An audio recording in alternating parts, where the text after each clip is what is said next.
Ang Philippine Atmospheric, Geophysical and Astronomical Services Administration kon pag-asa mipahibaw nga bisan pa sa grabing kainit nga nasinati karong panahona, dunay duha ka mga bagyo ang posibleng mosulod sa nasod karong buwan sa Mayo. Si Pag-asa Mactan Chief Oscar Tabada niingon nga dili moagi sa Visayas ang mao mga bagyo apan masinati gihapon ang uwan-uwan nga igo nga makatabang sa huwaw ug kainit ug kanihit sa tubig.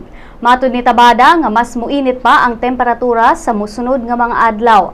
Tambag niya sa katawhan dili magbuwad sa init ug moinom og daghang tubig ug labaw sa tanan magdaginot sa tubig.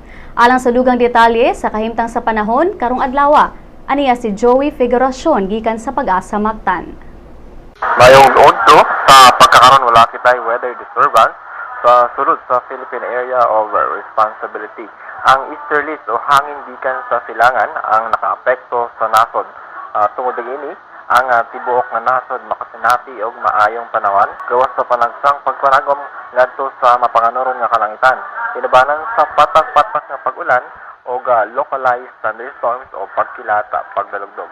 Samtang hinay ngadto kasarahan nga hangin gikan sa silangan ngadto amihan ng silangan ang magpasulabi sa tibuok nga nasod inubanan sa gagmay ngadto kasarahan nga pagbalod sa kabaybayunan.